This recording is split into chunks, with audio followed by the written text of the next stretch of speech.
चाय से शुरू हुई थी सरकार और गाय पे अटक गई और विकास की मौसी 10 साल में रास्ते में भटक गई। कारण नरेंद्र मोदी है कि गाय हमारी माता है पर माँ की रक्षा करना इन्हें नहीं आता है।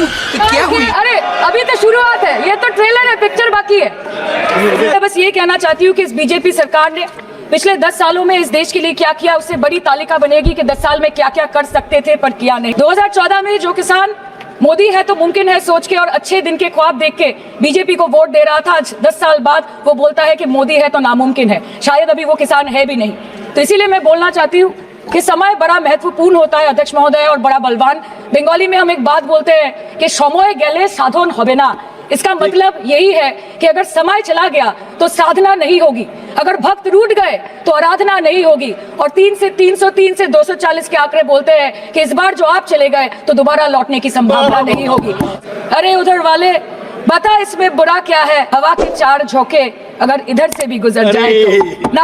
सर मैं धन्यवाद देना चाहती हूँ जादवपुर लोकसभा क्षेत्र के लोगों का जिन्होंने मुझे भारी बहुमत से यहाँ पे जिता के भेजा और ये पैगाम दिया कि पश्चिम बंगाल में नफरत की रणनीति और धोखेबाजी की राजनीति नहीं चलेगी।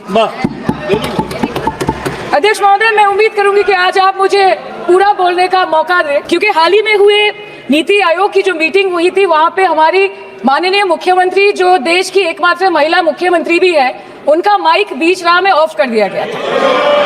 वो बंगाल के अरे अभी तो शुरुआत है, ये तो ट्रेलर है, पिक्चर बाकी है। अध्यक्ष महोदय मैं आपसे ये बोलना चाहती हूँ कि वो बंगाल के हक के लिए यहाँ पे सवाल उठाने आई थी, वो बंगाल के लोगों की बात रखने यहाँ पे आई थी, लेकिन उनका माइक ऑफ कर दिया गया। आपके माध्यम से मैं सदन में उपस्थित वहाँ जो बैठे हैं माननीय सदस्य कोई भी घटना को सर एक लाइन अपन डिलीट करेंगे सर एक लाइन सर मैं यही बताना चाहती हूँ कि बंगाल के लोगों का आगे जाके बंगाल के लोग आपके पार्टी की माइक ऑफ कर देंगे। बस एक चुनाव बाकी, आप देख लीजिएगा। सर नीट के घोटाले से लेके जीएसटी के बोझ तक, एयरपोर्ट की छत टूट जाने से लेके रेल पटरी से छूट जाने तक तृणमूल कांग्रेस के सदस्य हर सांसद देश के हर गंभीर मुद्दे पर चर्चा करेंगे। बस यही आपको बोलना था। खुद क्या खाएंगे, अपने परिवार के लोगों का खिलाएंगे, अपनी गाय भैंस भेड़ बकरी को क्या खिलाएंगे। सर ऐसे ही वारदात होते हैं जहाँ गरीबी से जूझता हुआ एक किसान उसको अपनी गाय भेड़ बकरी को बेचने में मजबूर करते हैं और अंत में जाके वो अपनी खुद की जान ले लेते हैं। सर पिछले 10 सालों में 1,12,000 किसानों ने इस देश में आत्महत्या की। एनसीआरबी की एक रिपोर्ट के अनुसार 10 साल में हर दिन इस देश में एवरेज में 30 किसान हर दिन अपनी जान ले लेते हैं। बोलते हैं कि गाय हमारी माता है पर माँ की रक्षा करना इन्हें नहीं आता है।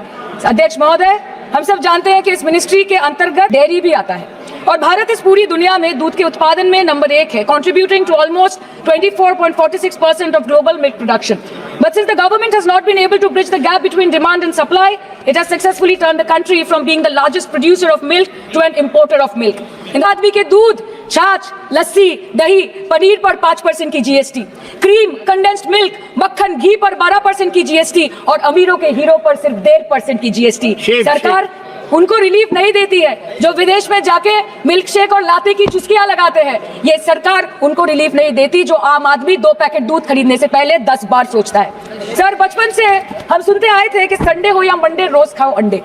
India rank 2nd in egg production in the world. अंडे का फंडा यही है सर कि भारत के बच्चों के किस्मत में महीने में एक अंडा नहीं मिलता।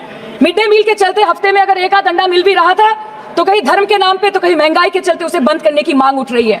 Sir more than 50% children under the age of 5 suffer from chronic malnutrition in the country and roughly 17% children are underweight, and yet most BJP ruled states do not serve eggs in mid-day meal scheme. This is the example of Poshan Kal in India.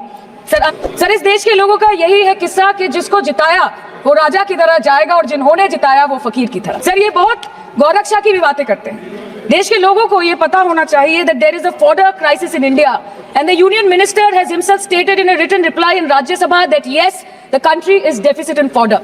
So it means that cows are dying without food in government-owned goshalas, especially the BJP-ruled state. 74,000 cattle had died at Panjrapols in Sundarnagar and Banaskantha district of Gujarat in the last 3 years.